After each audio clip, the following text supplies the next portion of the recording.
그 시나리오 어떤 내용이에요? 극장과 대사는 실화, 실제 사건을 바탕으로 허구를 추가한 영화들 가운데 소문이 사실이면 좋겠네요. 진짜 실화인지 아리송한 장면들, 영화를 더욱 있어 보이게 만드는 문제적 장면의 사실 여부, 지금부터 시시콜콜 파헤쳐보자. 여기가 물개의 둥지인 것 같습니다. 조선을 뒤집어 놓은 괴 생명체의 습격, 해괴한 설정이라 생각했지만 물개가 실로 있단 말이야. 조선 왕조실록에 정확히 명시된 두 글자, 사물물, 괴이할 괴, 물개의 출현. 실제 있었던 괴물 아닌 물개의 존재. 처음에 생각했던 이미지는 광화문에서 괴물이 포효하는 모습이었어요.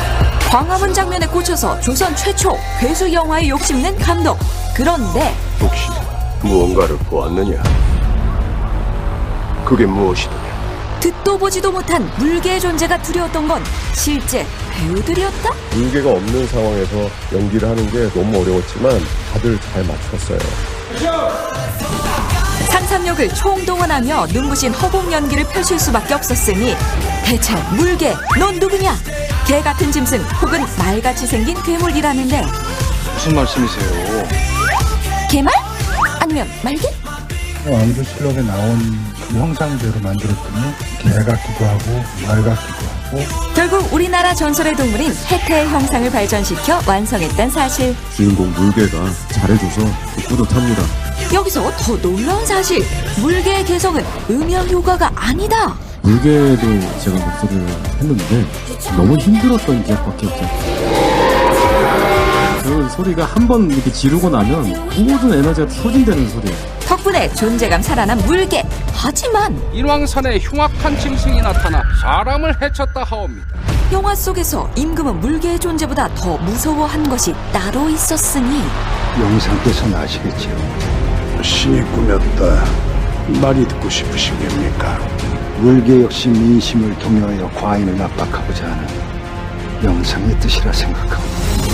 신하를 음모론자로 몰고 가는 중종의 이 상황은 사실일까 궁금한데 하필 500년 조선 왕조실록 중에서 중종실록에 유독 많이 나오는 물개. 이 모든 게 과인을 흔들겠다는 주장이다. 물개는 없다. 중종은 연산군을 폐위한 후 신하들에 의해 왕자에 오른 인물로 위태로운 군주였고 그런 불안한 상황은 백성들에게 전파되어 당시 무수히 많은 괴담을 만들어냈다니 두렵고 무서워하는 백성들의 마음에 물개는 있습니다. 어쩌면 진짜 물개는 불안한 민심이 만들었을지도 모를 일. 보이는 물개보다 괴물 같은 인간이 더 무서운 이 영화에 이어서 일단 북측에서 원하는 게 무엇인지 들어보고 천천히 제 페이스로 끌고 오겠습니다. 이제껏 듣지도 보지도 못한 첩보물의 신세계. 아시다시피 지금 북핵 문제로 대한민국이 큰 위기에 처해 있습니다. 독한 혀들의 전쟁으로 총알 액션과 맨몸 액션 사절. 설마라고 처음에 이제 이 얘기를 들었을 때 설마 이런 일이 있었던 거예요? 안기부 대북공작원 암호명 흑금성의 실화를 토대로 한 이 영화.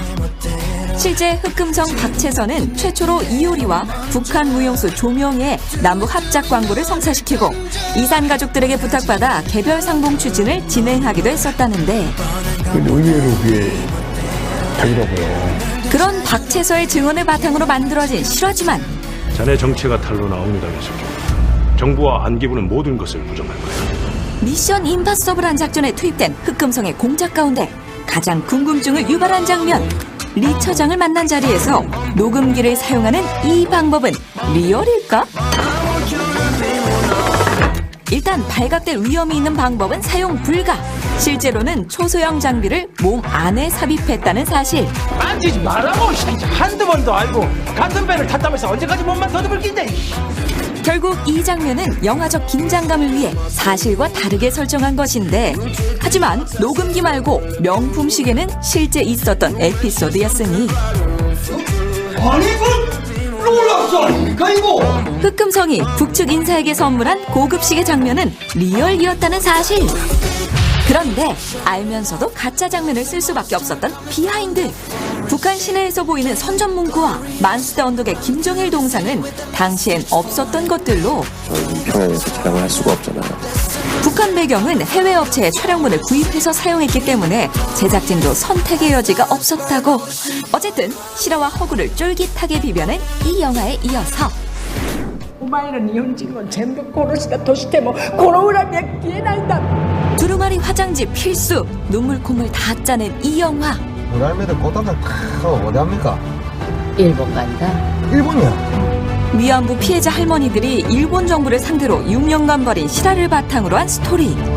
형이 왜 그렇게까지 그 할매들한테 집착하느냐 부끄러워서 내 혼자 잘 먹고 잘 산게 여행 사는 뒷전 할머니들 재판에 올인하는 여사장 문정숙. 근데 그거 좀 비쌉니다. 많이요. 와이랍니까 네, 그 정도 능력은 됩니다 사제를 털어 할머니들을 돕는 비현실적인 주인공이 놀랍게도 실존 인물이었으니 김희애 씨는 정말 이쁘고 너무 잘하노 실제 여행사 사장이었던 김문숙 단장을 그대로 스크린에 옮긴 인물인데 설마 실화가 맞을까? 도저히 믿기 힘든 이 장면. 実は同じお風呂やお布団を使いたくないという他のお客様からの苦情がありまして 할머니들의 몸을 비하하며 어이없는 이유로 숙소에서 쫓아낸 이 상황. これ何ですか持ってきましたよこれでいいでしょ 직접 이불을 싸들고 온 패기. 영화적 재미를 위한 설정일까 했더니 김은숙 단장이 결혼 예단 이불을 선수 일본까지 싸들고 갔다는 사실.